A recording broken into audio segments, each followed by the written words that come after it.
বিনিয়োগকারী বন্ধুরা আসসালামু আলাইকুম। আশা করি আপনারা ভালো আছেন। আমি এখন বিজিআইসির একটা আপডেট দিব।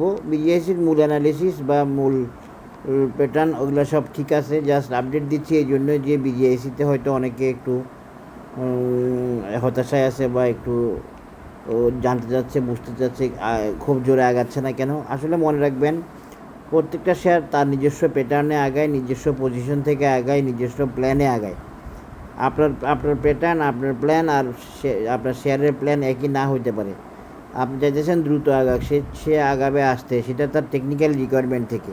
সে যখন দ্রুত আর আগানোর, তখন সে অবশ্যই দ্রুত আগাবে, এবং যখন তার প্রয়োজনীয় বাধাগুলো দূর হবে, মানে তার প্রেজেন্ট বাধাগুলো দূর হবে, তখন সে দ্রুত আগাবে। এখন দেখেন, বিজিআইসি অ্যানালিসিস দিতে গিয়ে আমি আপনাদের একটা জিনিস দেখাই, আপনারা হয়তো খেয়ালই করেন নাই যে বিজিআইসি একটা টার্গেট মিট করছে, এই যে 45। এইটা একটা বিজিআইসির টার্গেট, যদিও এটা আমি দেখাই নাই, কারণ আমার টার্গেট তো ভিন্ন, আমার প্যাটার্ন তো ভিন্ন।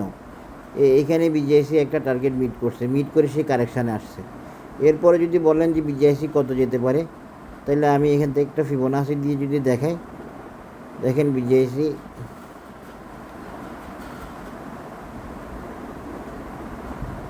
এই 55 যেতে পারে। 55 মানে কত, কোথায়?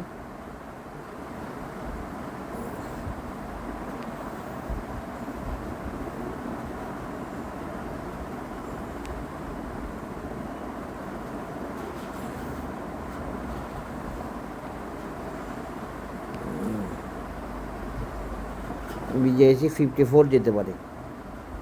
তো 54টা কোথায়? এটা মূলত এই রেজিস্ট্যান্স লেভেলটা, এই রেজিস্ট্যান্স লেভেলটা হচ্ছে 54।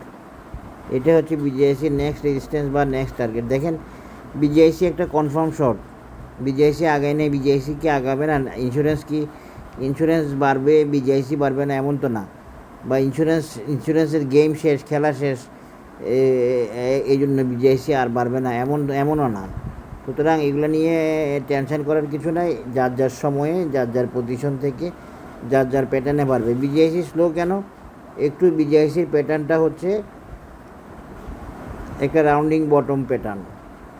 রাউন্ডিং বটম প্যাটার্নের আইটেম উঠে আসতে একটু সময় নিয়ে, একটু স্লো থাকে। তার প্যাটার্নটা হচ্ছে রাউন্ড করে উঠা, সুতরাং এই জন্য একটু দেরি হয়, একটু দেরি হতে পারে। আর রাউন্ডিং বটম প্যাটার্ন না হলে সে ভিন্নভাবে আগাতে। রাউন্ডিং বটম প্যাটার্নটা কি সে ইচ্ছে করে বেছে নিচ্ছে? না, সে তার প্রয়োজনীয় প্যাটার্ন থেকে এই প্যাটার্নটাকে বেছে নিচ্ছে, যাতে করে সে তার টার্গেটে যেতে পারে বা তার রেজিস্ট্যান্সে যেতে পারে। এখন বিজিআইসির একটা রেজিস্ট্যান্স কত? 54।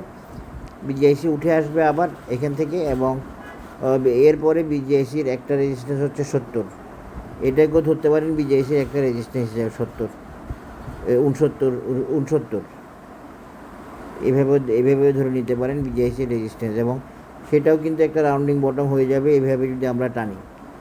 তো এগুলো নিয়ে অপেক্ষা করতে হবে, এর বেশি কিছু না। সব কিছুই ঠিক আছে, সুন্দরভাবে আগাচ্ছে বিজিআইসি।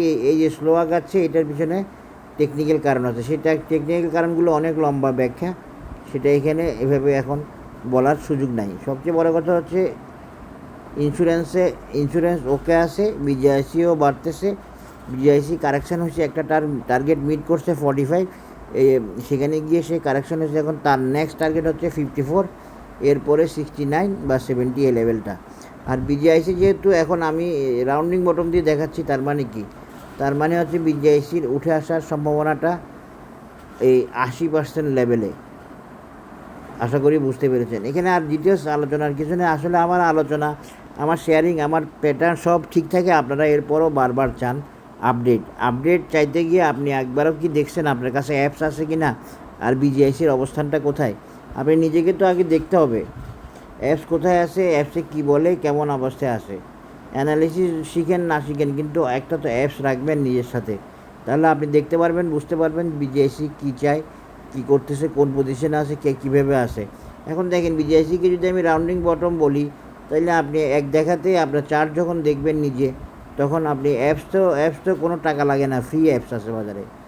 এই যে আপনি অটোমেটিক বুঝে যাবেন যে হ্যাঁ, এটা তো একটা রাউন্ডিং বটম।